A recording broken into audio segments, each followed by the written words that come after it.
देहाती बहू। हाल ही में रोहन की शादी निर्मला नाम की लड़की से हुई थी। निर्मला गांव की लड़की थी। रोहन के पिता और निर्मला के पिता दोनों बचपन के दोस्त थे। उन्होंने बचपन में ही एक दूसरे से वादा कर लिया था कि दोनों बच्चों के बड़े होते ही उनकी शादी करवा देंगे। इसलिए वादे के अनुसार रोहन के पिता निर्मला को अपनी बहू बनाकर घर ले आते हैं। निर्मला अपने साथ अपनी गाय भी लेकर आ जाती है और उसे घर के आंगन में बांध देती है। अरे ये क्या माँ, भाभी तो गाय भी लेकर आई हैं हमारे घर में। अभी घर में गाय बंधी देखकर आस पड़ोस के लोग तो हमारा मजाक उड़ाएंगे ना। हाँ बेटा, तू ठीक कहती है, लेकिन क्या करूँ मैं। तू तो जानती है तेरे पिता किसी की नहीं सुनते। अरे ये क्या निर्मला, तुम अपने साथ गाय क्यों लेकर आई हो? आपके शहर में पैकेट वाला मिलावटी दूध मिलता है ना, लेकिन मुझे तो रोज ताजा दूध पीने की आदत है। गाय लाकर मैंने ना बहुत अच्छा किया है। अब हम सब रोज ना गाय का ताजा ताजा दूध पियेंगे।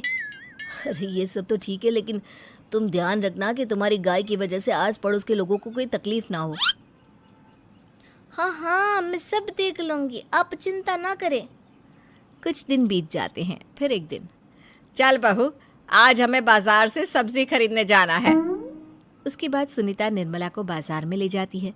सब्जी के महंगे दाम देखकर निर्मला के तो होश उड़ जाते हैं। ये क्या माँ जी, 1000 रुपये की सब्जी, ये तो बहुत ही ज़्यादा है। अब क्या करे बहू, शहर का तो यही हाल है। ना ना ना, मैं इस तरह पैसों की बर्बादी बर्दाश्त नहीं कर सकती। अब से ना हम इस बाजार से सब्जी नहीं खरीदेंगे। हाँ। फिर अगले दिन निर्मला घर के आंगन की मिट्टी खोद कर वहाँ तरह तरह की सब्जियाँ लगा देती है। अरे काव्या, तेरी भाभी तो बहुत अजीब है। उसने तेरे पूरे आंगन को खेत बना कर रख दिया।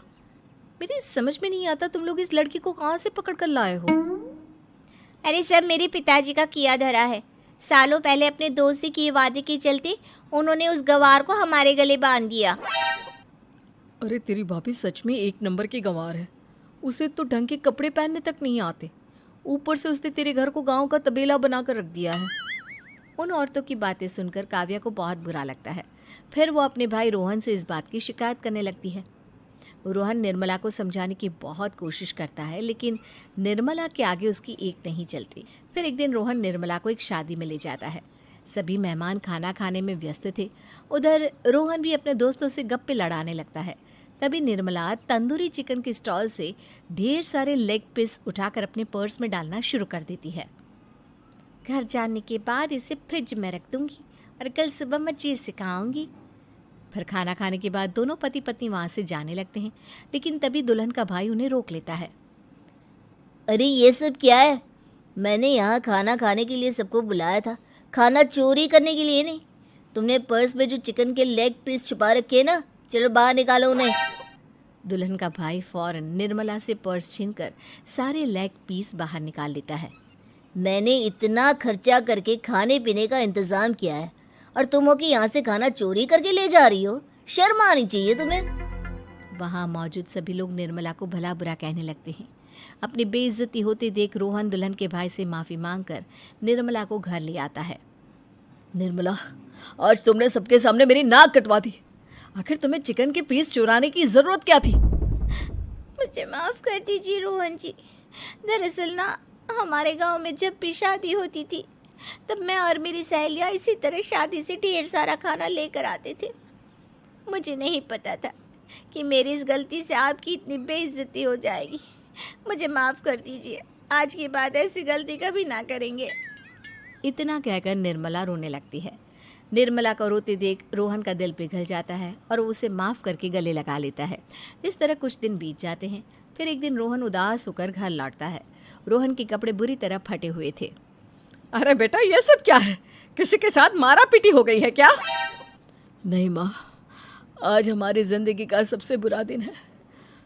म्यूनसिपालिटी वालों ने हमारी दुकान तोड़ दी। आज से हमारी आमदनी पूरी तरह बंद हो गई। हे भगवान, हमने तो किस्त पर ढेर सारा सामान ले रखा है। अब हम सारे सामान की किस्त कैसे चुकाएंगे? मेरी तो सोचने समझने की शक्ति ही खत्म हो गई। पता नहीं आगे हमें और कितनी मुसीबत झेलनी पड़ेगी। आप सबको ना चिंता करने की ज़रूरत ना है, मैं सब ठीक कर दूंगी। तो कहना क्या चाहती है बहू? हम ना बोल कर नहीं बल्कि करके दिखाएंगे। हाँ। उसके बाद निर्मला अपने पिता को फ़ोन करके गांव से 5 गाय मंगवा लेती है और फिर अगले दिन निर्मला सभी गायों का दूध निकाल कर बड़े बर्तन में भर लेती है। तुम ये सब क्या कर रही हो निर्मला? मेरी तो कुछ समझ में नहीं आ रहा। हम ना इन गायों का दूध बेचने जा रहे हैं। उसके बाद हमारे पैसों की समस्या खत्म हो जाएगी। हे भगवान, बस यही दिन देखना बाकी रह गया था। भाभी दूध वाली बनकर दूध बेचेंगी तो मोहल्ले में इज्जत क्या रहेगी हमारी? सभी लोग हमें तरह तरह की ताने मारेंगे। आप ना ऐसी बेकार की बातें ना करो काव्या जी। जब जेब का पैसा और पेट की रोटी छिन जाती है तो इंसान पहले अपने और अपने परिवार के बारे में सोचता है। और वैसे भी जिस काम से हमारा घर चले उसकी कभी ना बुराई नहीं करनी चाहिए। फिर निर्मला दूध के 2 बड़े बर्तन साइकिल के दोनों तरफ लटकाकर मोहल्ले में घूमने लगती है। दूध ले लो, दूध, गाय का ताजा ताजा दूध ले लो, बिना मिलावट का शुद्ध दूध ले लो। चलो चलो आओ भाई, जल्दी ले लो। तभी निर्मला के पास कुछ औरतें आती हैं। अरे तुम तो सुनीता की बहू हो ना, तुम इस तरह सड़क पर दूध क्यों बेच रही हो? निर्मला उन दोनों औरतों को अपने घर के हालातों के बारे में सब बता देती है। देखिए, मैंने ना अभी अभी गाय का ताजा दूध निकाला है। आप सब तो रोज पैकेट का दूध पीती हो, आज गाय का ताजा दूध पी कर देखिए, इसकी ना बात ही कुछ और है। हाँ बहू, मुझे तुम्हारी बात समझ में आ गई। लाओ, मुझे 2 लीटर दूध दे दो। उस औरत की देखा देखी बाकी औरतें भी निर्मला से दूध खरीदना शुरू कर देती है। थोड़ी ही देर में निर्मला सारा दूध बेचकर ढेर सारे पैसे इकट्ठे कर लेती है। उसके बाद निर्मला घर जाकर सारे पैसे अपनी सास को पकड़ा देती है। अरे बहू, इतने सारे पैसे! सच में तेरा आइडिया तो काम कर गया। अरे माँ जी, आप तो बस देखती जाइए, कुछ ही दिनों में मैं अपने घर की सारी समस्या खत्म कर दूंगी। हाँ। फिर अगले दिन से निर्मला गायों के गोबर से ढेर सारे उपले तैयार करके बेचना शुरू कर देती है। निर्मला को पैसे कमाते देख रोहन के अंदर भी हिम्मत आ जाती है और वो भी दूध बेचने का फैसला करता है। निर्मला के कहने पर उसके पिताजी कुछ और गायों का बंदोबस्त कर देते हैं। इस तरह दोनों पति पत्नी मिलकर दूध बेचना शुरू कर देते हैं। कुछ ही महीनों में उनका दूध का व्यापार खूब फल फूल जाता है। इसके चलते रोहन एक बड़ी दूध की डेयरी भी खोल लेता है। पिताजी, जब आपने निर्मला से मेरी शादी करवाई थी तब मैं मन ही मन आपको कोसा करता था, लेकिन आज मेरी समझ में आया कि आपका फैसला बिल्कुल सही था। आज अगर निर्मला ना होती तो पता नहीं हमारा क्या हाल होता। हाँ बेटा, तू ठीक कहता है।